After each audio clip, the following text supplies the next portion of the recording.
All right, we also need to be able to graph absolute value inequalities. Okay, I'm going to start by talking about some transformations like that moving the monster thing from the parent function, and then I'll show you how to do it on the calculator as well. All right, so when I see this, my parent function would be just this part of the equation. All right, and so the minus 4 is where the transformation comes in. All right, so what does a minus 4 on the outside of the parentheses, or in this case, the absolute value bar, is due to it? All right, well, when we see minus 4 on the outside, we know that that should shift it down 4 units. Outside is up and down. Inside is left and right. So shift down 4 units. Okay, so if we remember our parent function graph, it goes 0, 0, and then it's a V, and the slope is normally 1 over 1, like that, and like that. All right, so if we shift down 4 units, we're just going to take all these points and go 1, 2, 3, 4, and there are our new points. Okay, make sure you follow the inequality rules. It's an equal to, so we're going to draw a solid line through these. All right, and then it's greater than. So with these where they kind of make a bowl or a cup like this, I should probably extend these out all the way. Above is going to be inside, and below is going to be outside in this case. That'll change if the graph flips over and it's upside down, then the below will be inside and the above will be outside. Okay, what I usually do is say, look at the vertex and just go above, we'll go this way, below, we'll go this way. And then you just shade everything around the boundary from there. So we're shading above, that's inside the boundaries, so everything inside here should work. Okay, remember you can choose a test point, 0, 0. So 0 is greater than or equal to the absolute value of 0 minus 4. Absolute value of 0 is 0. 0 minus 4 is negative 4. Is 0 greater than or equal to negative 4? Yes, it is. So we've shaded in the right area. All right, this one over here. Again, if we start out with our parent function, it goes at 0, 0, and then has a slope of 1. All right, so this thing I see 2. There's this 3 in front. That's going to cause a transformation, and there's this plus 1. Okay, the 3 in front, that's going to change the slope of this line. We call that a vertical stretch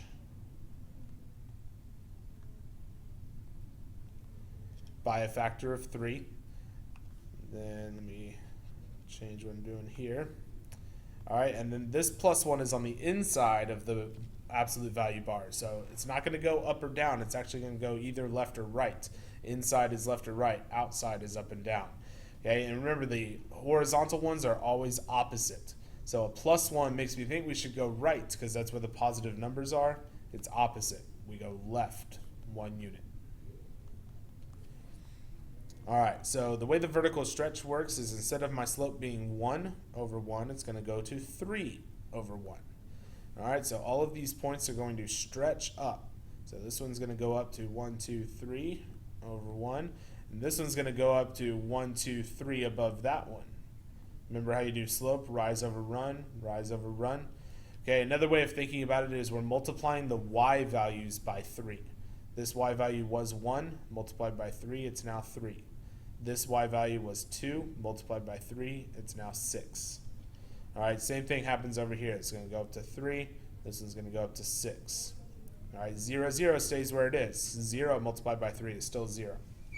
All right, and then we're going to shift it all left 1 unit. So 1 to the left, 1 to the left, left, left, and left. Okay, it's not an equal to, so we're going to use a dotted line. And a dotted line. And it's less than, so we go from the vertex and you go down. Less than's down, which means we're outside of the V. So everything outside on both sides is all shaded. All right, that puts 0, 0 in our solution set, so let's see if this worked.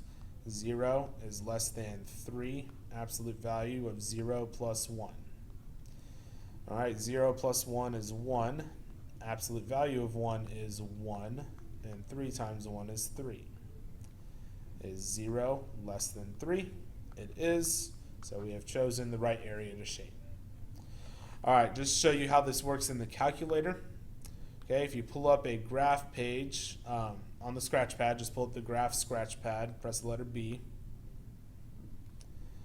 All right, you can graph inequalities if you delete the equal sign. So I kind of skipped over it there. So all you do is hit delete on the equal sign and this little menu pops up. So if we want to graph the first one, that was greater than or equal to. So I scroll down, choose the one I want. All right, and then the absolute value, remember, is in this button next to the 9. This menu pops up, is the first one on the second row. All right, and what we have, absolute value of x, and then we arrow out of the absolute value and put the -4 on the outside. Hit enter, and it'll graph it for us. Okay, if you want the equation bar to show back up again, you press tab, and it'll show back up. Okay, our previous equation is up arrow. Okay, and I want to delete that. So if you press Control Delete, it'll clear it. Oh, that might not be true. All right, it usually clears it, but since we're doing the inequality, it might not this time. But you can hit the delete key, and it'll delete it. Okay, delete that symbol, and let's do the next one. So the next one was less than. So let's pick the less than, which is that.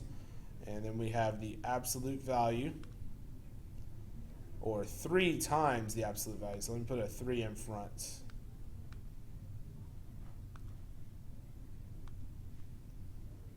Of x plus 1. Hit enter, and there's our new graph. You see the shading on the outside. It shows you the dotted line there. It'll make it a little bit bolder for you if you put your cursor over it.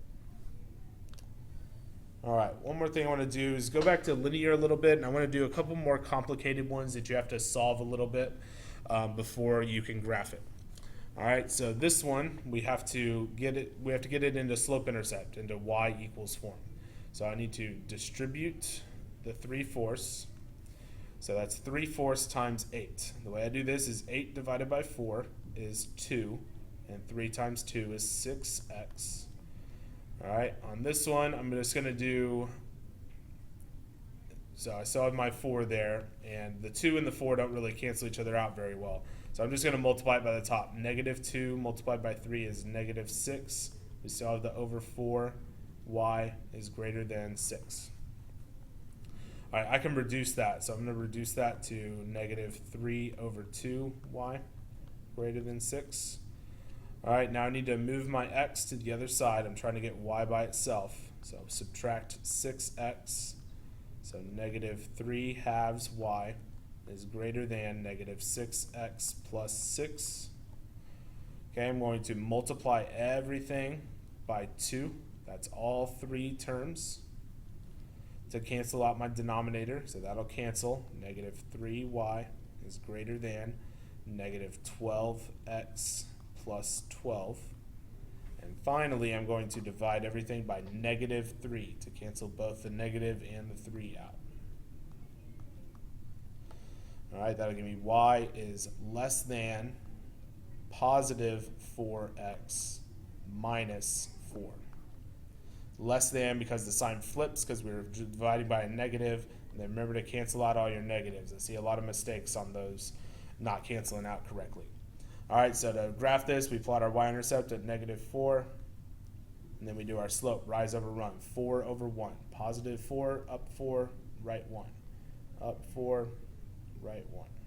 Okay, it's a dotted line because it's not equal to. All right, this one, the steep slope ones. So less than, if I tilted this graph around to the right, because that's the way my line's slanting is to the right, it would be beneath the line. And this would be the below part of the line. Okay, you choose a test point if you like, put it in there, put it in the original equation, make sure it works out. All right, y'all give this last one a try on your own, and then unpause the video and see how you did. All right, so you distribute the 2, 6x minus 8y greater than 24. Okay, subtract 6x from both sides. So you get -8y greater than -6x plus 24. And then you have to divide everything by -8. to cancel out the negative and the 8 over here. So you get y, the sign will reverse, less than, the negatives cancel, 6 over 8, we can't, it's not a whole number, but we can reduce it to 3 over 4, x, and 24 over negative 8 is minus 3. Remember, you want to keep your slope as a fraction because it's a rise over run. Fractions are way better for slope than decimals would be. All right, plot your y-intercept at negative 3, rise 3, run 4. They're both positive, so up and right. 1, 2, 3, 1, 2, 3, 4. All right, this is another not equal to inequality, so another dotted line through our points. Remember, that means that the points on the actual line do not solve the inequality, only points in the shaded area. And then this one's less than again because our sign flipped over. This one's a lot easier to tell. The less than is going to be in this section here.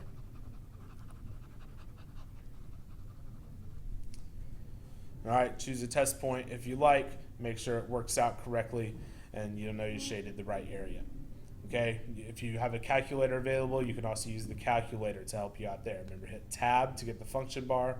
Scroll up to see what you posted before. All right, so if we did y is less than 4x minus 4, that was our first one. All right, there's that graph. Okay, and then let's hit tab, arrow up, X that out. And the second one was y is 3/4. So if you do 3 control divided by, we'll make it a nice fraction. Make sure to arrow to the right and put the x next to the fraction, not in the denominator. And then we have what, minus 3? And there's the graph of that one.